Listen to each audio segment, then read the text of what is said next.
con mi querido Alessandro Pagani. ¿Cómo estás, mi querido Hola, Alessandro? Buenas noches. hola, mi querida Meme, ¿cómo estás? Muchas gracias por la invitación.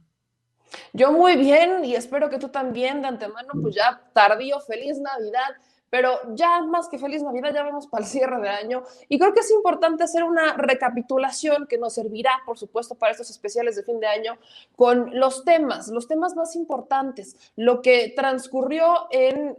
Oriente Medio, Asia, África y América Latina, estos temas importantes que se dieron en la geopolítica en este 2020. Vamos a hacer un pequeño resumen. Ayúdame, mi querido Alessandro. Sí, con mucho gusto. Fíjate que fue un año bastante aberrante, no solo por la cuestión del COVID, de la pandemia que cambió la vida prácticamente a toda la población mundial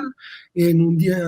en 24 horas básicamente, y lo estamos viviendo todavía con este nuevo brote que hay en Inglaterra y que no se sabe exactamente del por qué salió. Pero básicamente el año 2020 empezó con el asesinato de Qasem Soleimani, el general de Irán, en el aeropuerto de Bagdad,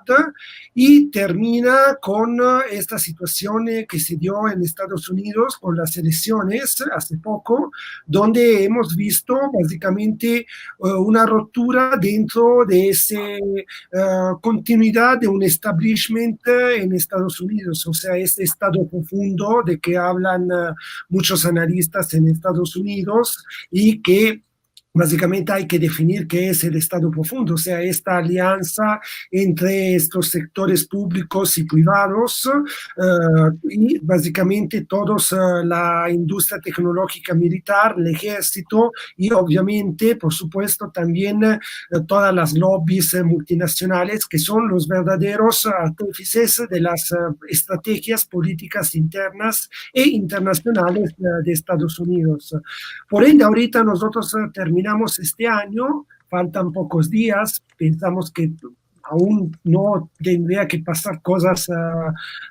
fuertes como este año. Sin embargo, veamos una situación donde básicamente habrá una transición en el año nuevo. Sí, es cierto que Biden va a ser el nuevo presidente de Estados Unidos, pero también es cierto que nació este movimiento, el trumpismo en Estados Unidos, que por supuesto va en contralínea con este establishment al momento de que Trump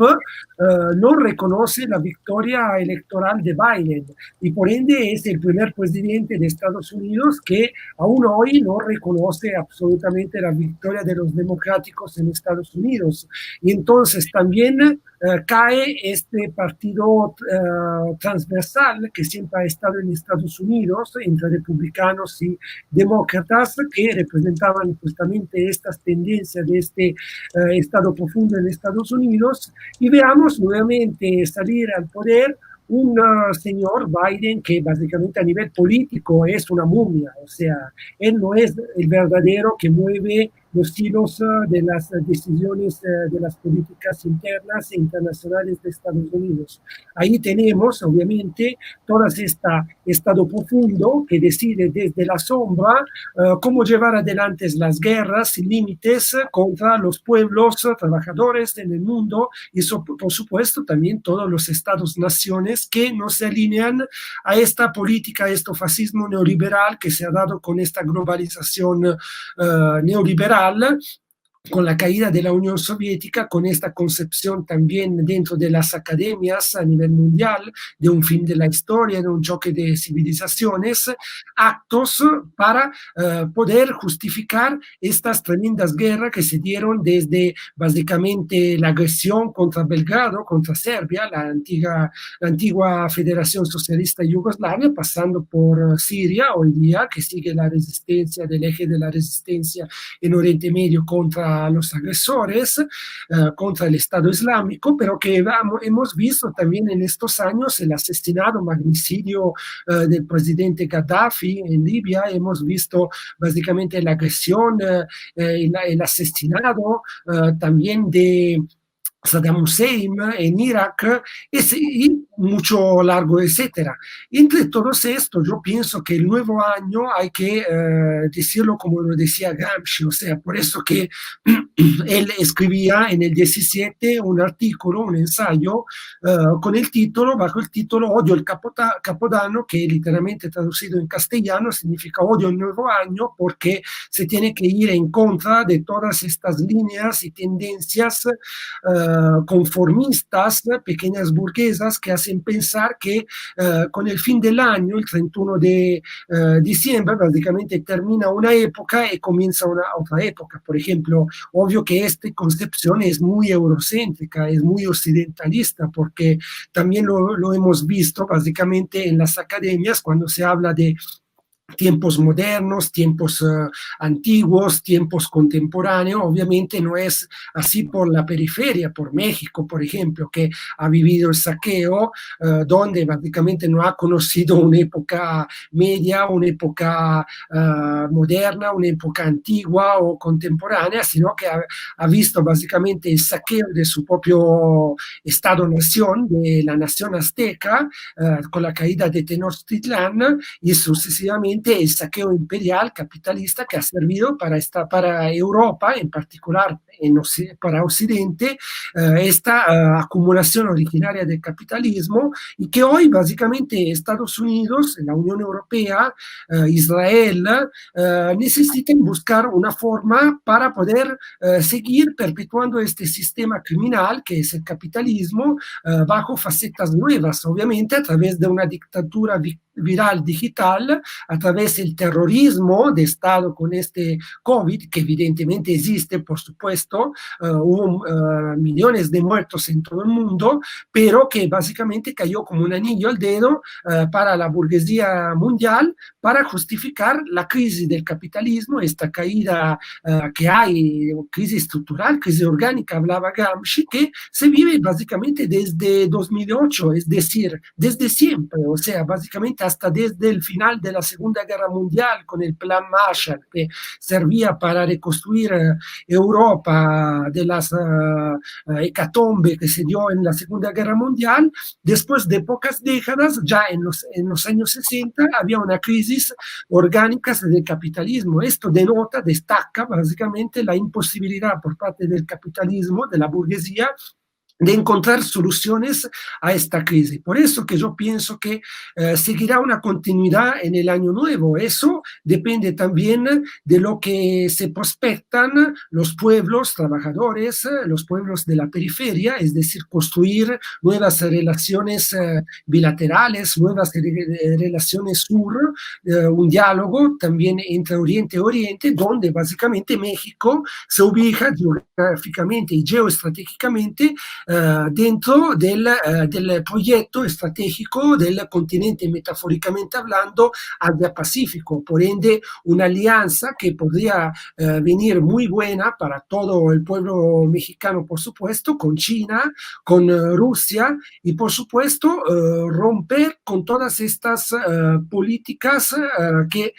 se han venido heredando en estas décadas con el purismo, con la guerra sucia y que, por supuesto, López Obrador está intentando borrar de la historia de México, construir un México con justicia social, donde básicamente el ciudadano mexicano, la ciudadana mexicana pueda tener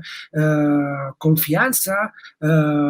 tenga seguridad en su propio Estado, en sus propias instituciones, que tenga la posibilidad de poder construir un nuevo modelo alternativo a este sistema, que es una barbarie, mi querida Meme. Permíteme preguntarte, mi querido Alessandro, ¿consideras entonces que México estaría tomando el camino, un camino distinto, un camino arriesgado o ¿cómo podemos entender el camino que hoy podría tomar México al acercarse más a China, cuando Estados Unidos ha sido su socio comercial más importante durante años? ¿Está desplazando China a Estados Unidos con respecto a México? ¿Cómo nos deja eso parados? ¿Cómo podemos ver este análisis geopolítico entre México, China y Estados Unidos durante el 2021? Bueno, yo pienso que Estados Unidos no tiene socios Y lo hemos visto básicamente también cuando hubo este escándalo de que Estados Unidos estaban espiando hasta la canciller alemana Merkel porque se pensaba que Alemania estaba teniendo unas relaciones muy importantes con la Rusia de Putin. Yo pienso que lo que Estados Unidos han hecho siempre en México desde las guerras contra México, entre Estados Unidos y México, donde hubo básicamente el robo, el saqueo de mitad del territorio de la nación azteca, es decir, nuestra Tlana, esos territorios robados, México tiene unas relaciones de poder, pero estas relaciones no, así, en esta forma, no son solo de Estados Unidos contra México, sino básicamente Estados Unidos contra todos. Este es el proyecto del Destino Manifiesto que Estados Unidos han publicado en detalles en el 1823, es decir, unos años después del saqueo de nuestra Tlana y de la guerra contra México, y que después del final de la Segunda Guerra Mundial el Destino Manifiesto se volvió básicamente a nivel mundial. No había básicamente frontera donde Estados Unidos siempre han proyectado esta política, esta geopolítica imperial sobre todos los pueblos y naciones del mundo. Un ejemplo básicamente es las dos águilas que Estados Unidos tienen, por ejemplo, en sus símbolos, en su representación. Es un águila que mira hacia el Atlántico y otra águila que mira hacia el Pacífico. Esto para básicamente entender cómo Estados Unidos considera las relaciones internacionales e interamericanas. Por eso que es importante entender la ubicación geográfica, el enfoque histórico dentro de la geopolítica, comprender que México se encuentra en la frontera entre una periferia del imperio, Estados Unidos y Europa, por supuesto la Unión Europea, y también es en una situación en la cual todos los pueblos del mundo, yo pienso en particular China, como Rusia, están viendo con mucho interés, con mucha simpatía a este gobierno de la 4T en México. Y no es casualidad que hace pocos días el gobierno de China ha destacado el hecho de que ellos agradecerán siempre a México por haberlos ayudado en el primer momento de dificultades de esta pandemia, mi querida Meme. Pues creo que eso es un análisis que va a continuar este año, efectivamente también. Los programas, los proyectos al sur, sobre todo el del Istmo, es uno de los proyectos que bien podría detonar estas relaciones con otros países de forma más directa, sin tener que pasar por intermediarios, y creo que este análisis va para dar y regalar. Mi querido Alessandro, te mando un abrazo enorme. ¿En dónde te puede leer la gente? ¿Dónde te puede seguir la gente para que sigamos con estos análisis? Eres de la casa, pero pues hay que invitar a la gente a que te siga. Bueno, ante todo, déjame despedirme en sentido virtual contigo de esta transmisión que escuché como un shock el hecho de que tú no seguirás como coproductora de esta importante y tremenda, maravillosa transmisión que es Sin Censura. Sin embargo, pues para mí fue un honor, un gusto poder coincidir contigo en muchas de estas transmisiones y por supuesto yo seguiré en mi trinchera aquí dando mi aporte, mi granito de arena, donde me necesitarán y me pueden encontrar, por supuesto, en las redes sociales, en Twitter, @el brigantero y en Facebook, Alessandro Pagani. Además de mis artículos que se han publicado en destacadas columnas, portales, periódicos como CDP Noticia, Contralínea o Global Research. Ahí está, yo te agradezco muchísimo, mi querido Alessandro. Como le decía a Manuelito, los ciclos se cierran, los ciclos se cierran, ya no sé ni qué digo, los ciclos se cierran, pero siempre esta será mi casa sin censura, porque aquí es donde uno detonó. Entonces, lo que he conocido, lo que he aprendido es enorme. Yo te abrazo a la distancia y estamos todavía en contacto, mi querido Alessandro. Ándale, pues un abrazo de vuelta y feliz año nuevo, mi querida Meme.